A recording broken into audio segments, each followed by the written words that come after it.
Vamos lá, pessoal, vamos dar continuidade aqui com muito carinho, nós vamos falar sobre provas. E tem muita coisa que eu quero falar com você sobre provas. Quando nós falamos de provas, nós temos que lembrar, tem muitos livros, né? A teoria geral das provas. Meu Deus, eu gosto muito de ler. Eu escrevo muitos livros, mas eu leio muito. Tem um livro que eu li, gente, me fez uma confusão mental. Eu falei, não, vou parar de ler isso aqui, senão eu vou desaprender. É assustador, né? No Brasil, guarde isso. Fica fácil de explicar para o cliente, fica fácil de você entender e aplicar na prática. Temos que ser didáticos. Nós temos que facilitar as coisas. No Brasil, no sistema processual civil, e muito parecido no penal e no trabalhista, mas no sistema processual civil nós temos duas provas. Não tem nada de 114, 600 provas. Para com isso. Existem várias classificações, conceitos de provas diferentes, mas não vamos falar desse absurdo não, senão a gente vai se confundir. Nós temos o quê? De um lado, as provas documentais. Provas documentais são aquelas que nós vamos usar no dia a dia. Qualquer papel é prova documental. Qualquer coisa palpável é prova documental. Eu consigo pegar, é palpável. Prova documental. Pode ser um papel, pode ser um CD, pode ser uma garrafa, uma taça de champanhe, pode ser uma garrafa, um copo de vinho, né? Uma taça de champanhe, um copo de vinho, e aí vai. O que você quiser, uma faca. Tudo que eu consiga pegar é prova documental. Tudo que é falado, tudo que eu levo pessoas para falarem numa audiência, chamada instrução e julgamento, são provas o quê? Provas orais. Então, de um lado eu tenho as provas documentais, do outro lado eu tenho as provas orais. Essa é a grande diferença. Prova documental, prova oral.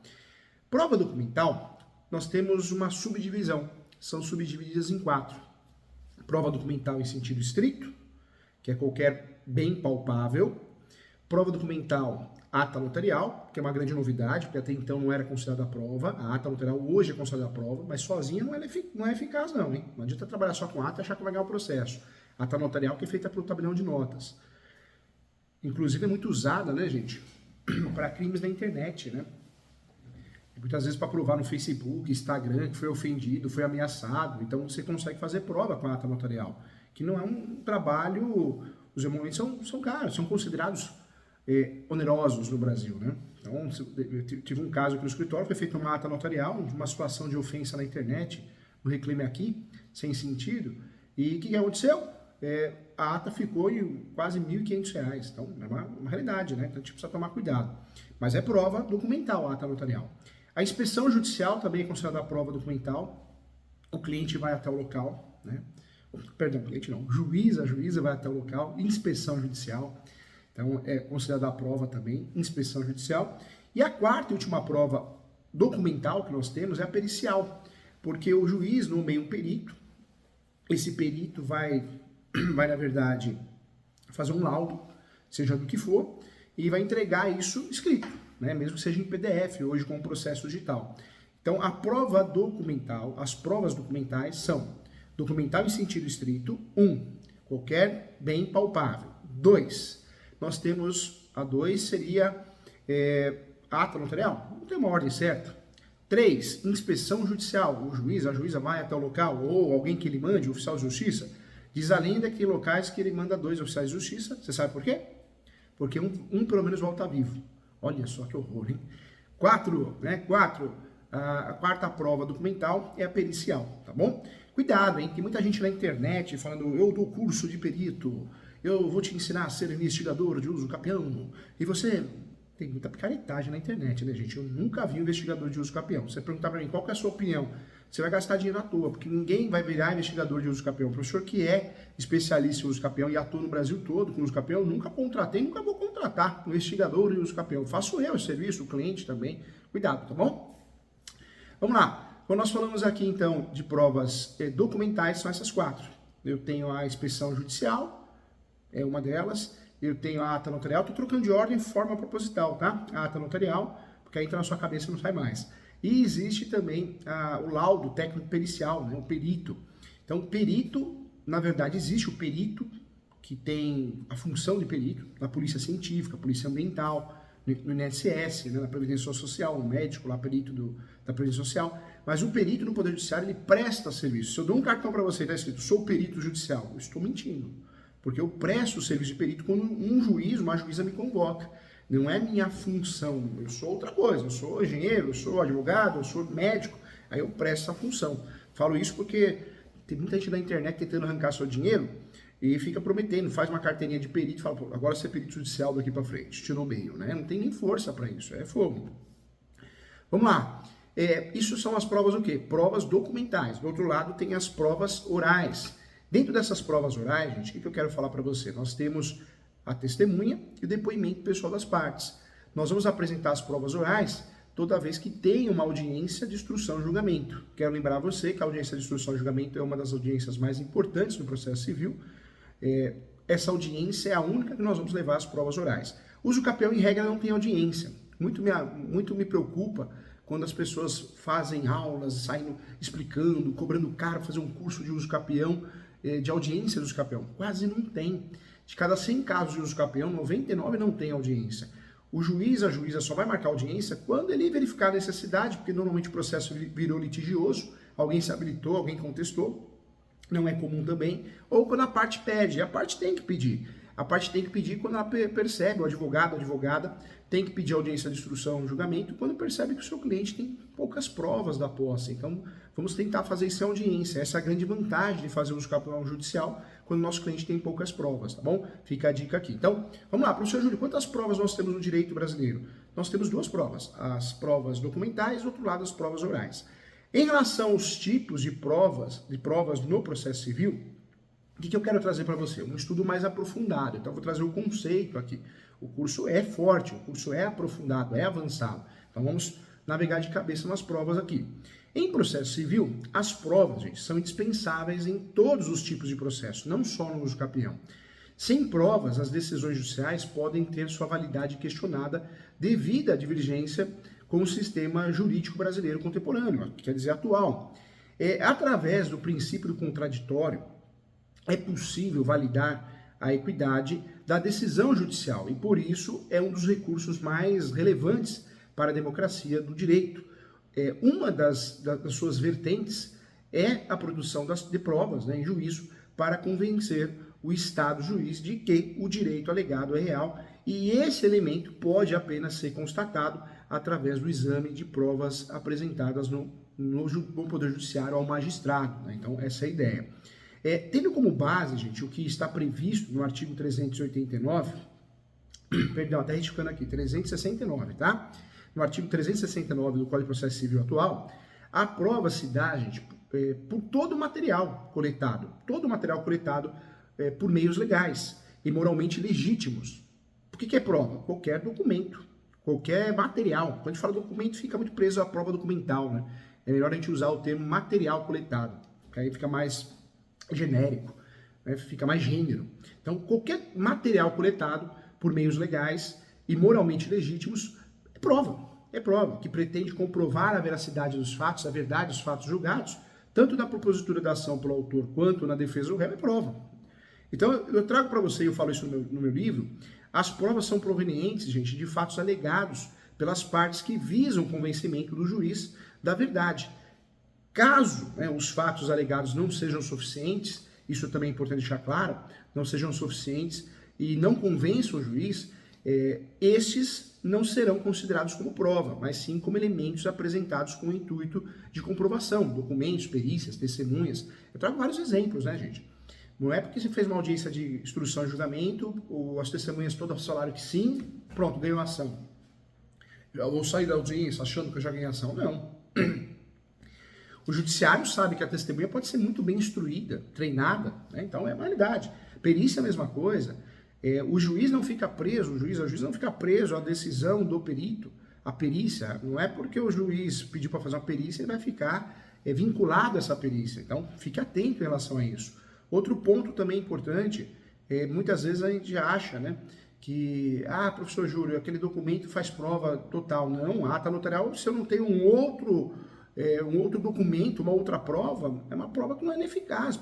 Ela acaba sendo ineficaz, porque a ata notarial por si só, eu estou pagando alguém para lavrar uma ata. Quem? Um tabelião de notas. É claro que ele vai... O ideal é que lavre essa escritura pública, que é uma escritura pública também, analisando, né, se há verdade ou não. Mas a gente sabe que ela por si só não vale nada. E cuidado, hein, gente? O que tem gente falando besteira sobre provas, hein? Ah, para uso capião, o boletim de ocorrência foi feito, acabei com a tua vida. Você não pode mais fazer uso capião porque eu fiz um boletim de ocorrência contra você. Gente, não é prova de nada boletim de ocorrência, pelo contrário, documento unilateral. A notificação extrajudicial tirou a posse, manso pacífico, tirou nada. A notificação extrajudicial também é um documento unilateral. Então as pessoas confundem muito, né? Então cuidado. Para que a sentença, gente, resolva o conflito, é necessária, sim, a certificação da veracidade dos fatos apresentados.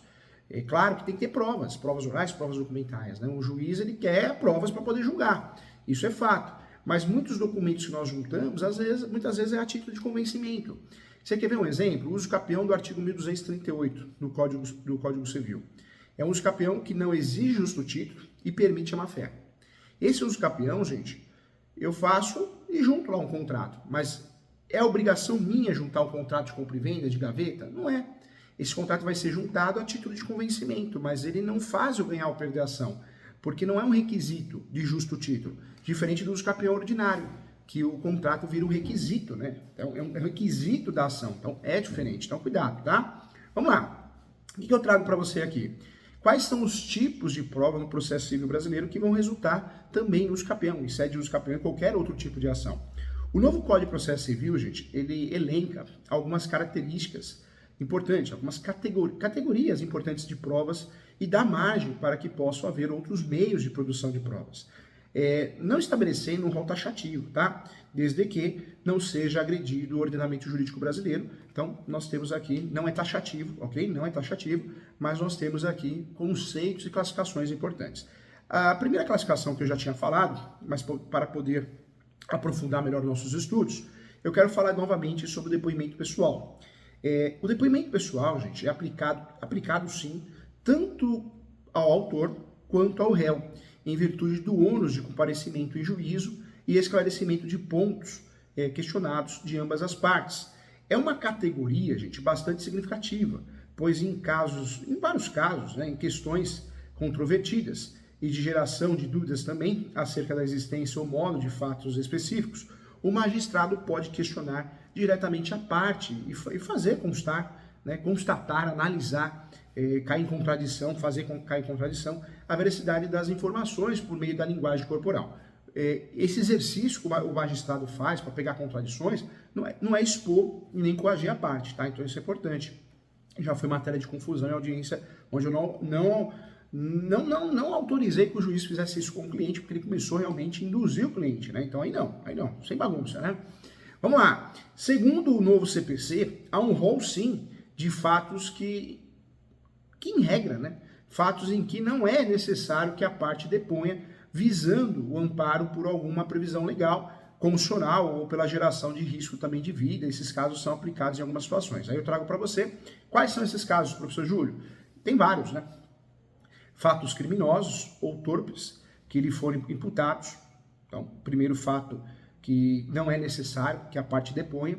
Estamos falando de depoimento pessoal. Segunda situação, fatos a cujo respeito por estado ou profissão deva guardar sigilo. Então, o advogado, você vai ser convocado a ser testemunha. Se a profissão, de fato, permite que você guarde sigilo, também você não é obrigado a afirmar, né, fazer parte desse rol. Não é necessário que a parte deponha, tá? Então, é importante. A terceira situação, acerca das quais não possa responder sem desonra própria, né, de seu cônjuge, de seu companheiro, ou perante em grau sucessivo, tá bom? E 4, o que coloque em perigo a vida, o depoente e os seus parentes também. Também quero trazer para você que vale a ressalva de que o direito constitucional não obriga a produção de provas contra si mesmo, é uma realidade também no direito civil, mas a parte em questão não pode se eximir de dever de contribuir com o Poder Judiciário para evidenciar a verdade, tá? E eu trago também aqui, existe a figura do ônus da prova, né, gente? Que é muito comum no direito do consumidor. O que é o ônus da prova, professor Júlio? O ônus da prova, eu consigo a inversão, né, do peso de provar. Tiro da minha cabeça, autor, e passo para a cabeça do réu, do requerido. Mas isso é comum na Lei 8.078, nas relações de consumo, no Código de Defesa do Consumidor. Então, uma outra situação, tá bom? Dentro desse estudo, desse conceito, eu também quero trabalhar melhor com você a confissão. A confissão também é considerada prova, né? Então, vamos trabalhar isso. O novo CPC, gente, prevê a confissão judicial ou extrajudicial em situações em que a parte admite também a verdade sendo favorável à parte adversária e contrária, né, aos seus interesses, às confissões, e não depende de provas, pois já é suficiente contra a parte confitente, né? Então, de fato. E é ainda, gente, irrevogável também, mas a legislação presume a hipótese de anulação quando há algum tipo de erro de fato ou coação, tá? Então, isso é importante também. Mais um ponto que eu quero trabalhar com vocês aqui, a prova documental. Essa categoria, ela se dá, gente, eu já tinha falado aqui, nós temos 4 provas documentais, você já sabe quais: pericial, inspeção judicial, ata notarial e a prova documental em sentido estrito. Mas voltando aqui, aprofundando nosso estudo. Essa categoria de prova, as provas documentais, eu falo no plural porque tem 4 classificações, né? Essa categoria se dá pela representação física palpável que pretende a corroboração do fato alegado pela parte, por isso chamada prova documental. Essa prova, gente, ela pode ser apresentada por fotógrafos, fotografias, fotos digitais, livros empresariais, escritos fiscais, desenhos, gravações. É considerada autêntica desde que não haja impugnação da parte contrária, tá bom? Volto a falar, hein? Prova documental, tudo é prova documental. Ó, isso aqui é prova documental. Eu nunca vou esquecer na graduação, o professor foi dar aula e o vidro da faculdade, o vidro da janela, né? Ela abria para fora. Então dava para ver tudo que o aluno estava fazendo. Eu sentado aqui aplicando prova. E um aluno nunca ia na aula, né? Sempre faltava em todas as aulas, ele tentando colar. Então ele cutucava a menina da frente. O que é prova? O que é prova documental? O que é prova? Todo mundo ouvindo, todo mundo escutando. Aí cutucava o rapaz de trás. Aí a menina da frente se irritou, fez para ele, prova documental, meu Deus do céu, ó. Ele escreveu na prova, parte do corpo humano, exemplo, peitos. Olha que absurdo. Então, eu falo que a oportunidade passa na nossa vida e a gente não agarra por falta de conhecimento. Você vê, deu uma baita de uma dica, ó. Caneta, ela quis dizer, o corpo, né? Então, você vê, não adianta colar se você não tem noção da matéria. Eu acho que foi a conclusão que eu cheguei. Vamos embora, vamos juntos. Aqui não dá para colar porque aqui é prática, é o dia a dia, né? É para viver bem da profissão. Então, não tem cola não. Aqui nós temos que aprender mesmo. Vamos embora. Vamos lá. O que eu quero trazer para você também, tá? Hoje é muito utilizado vídeos, WhatsApp, Instagram, as redes sociais, né? Também como prova, ok? Voltando aqui, aprofundando nossos estudos da prova testemunhal. A prova testemunhal eu quero classificar para você que ela consiste em declarações de juízo de uma pessoa, né? Não inserida no processo, que presenciou ou passou por algum fato considerável para a decisão processual. Pode ser indeferida pelo juiz desde que o objeto do depoimento já tenha sido provado através da confissão ou outro meio da parte, né, ou por outro meio documental, ou quando também o depoimento da testemunha não for suficiente para comprovar o fato julgado. Trago para você também que qualquer pessoa pode ser testemunha, exceto pessoas suspeitas, ou seja, inimigos ou amigos, íntimos da parte, ou pessoas também que possuem interesse no litígio, tá? Suspeitas, e podem ser impedidas as testemunhas. Impedidas, nós estamos falando de cônjuges, companheiros, ascendentes, descendentes, sujeitos que intervêm em nome de alguma parte, ou incapazes também, que nós temos os interditados, os acometidos por enfermidades, cegos, surdos, os menores de 6 anos, tá bom? Então, é importante fazer essa reflexão também. Em relação à prova pericial, ela é baseada em um exame técnico supervisionado por profissionais de uma área especializada, e esse profissional emite um laudo técnico que apresente a exposição do objeto da perícia, a análise técnica realizada pelo perito, a indicação dos métodos utilizados também e a resposta conclusiva para todos os quesitos expostos no decorrer do processo. O juiz, gente, é considerado, sim, é destinatário, né, das provas e cabe a ele determinar ou rejeitar a produção. A rejeição ocorre em casos de produções probatórias, inúteis, protelatórias ou desnecessárias ao detalhe do feito também, tá? Outras classificações que eu quero trazer para você, é importante dentro desse estudo técnico e aprofundado, é a prova chamada prova indiciária. Já ouviu falar? Prova indiciária. Então vamos lá. O que é a prova indiciária, professor Júlio? Essa prova ela é regulada pelo Código de Processo Penal, não é muito utilizada no processo civil. A prova indiciária, ela consiste em uma circunstância provada e conhecida, ao ter alguma relação com o fato, autoriza a conclusão da existência de outra circunstância por indução. Através da prova incidentária, né, ou indiciária, que é o nome correto, senão a gente confunde, então é melhor tomar cuidado para não confundir, vamos usar o termo que é o mais utilizado no Brasil. Indiciária, tá? É o termo mais utilizado. A prova indiciária é possível constatar através dela circunstâncias que envolvam o fato principal, visualizando, sim, viabilizando a produção de outras provas processuais capazes de constatar o fato probatório e o direito invocado também, tá bom? Então, importante lembrar dessa prova também.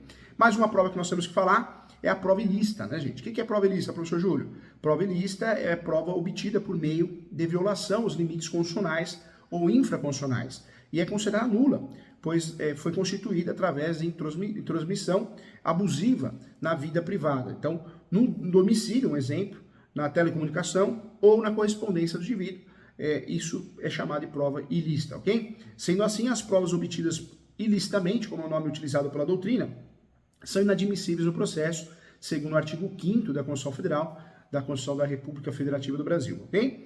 Existe a figura da prova emprestada, que cabe nos capião, cabe no direito imobiliário também. A prova emprestada é aquela que foi introduzida em outro processo e transferida para a demanda em questão para a produção de efeitos de onde não foi originada, né? Então é importante também. E aprofundando os estudos da ata notarial, eu já tinha falado, o tabelião de notas que lavra a ata notarial, ele vai afirmar o que ele está vendo, então documentos, nossos fiscais, vai afirmar a posse, uma ofensa, né, para a internet, uma ameaça, por isso nós fazemos muita ata notarial nos crimes digitais também.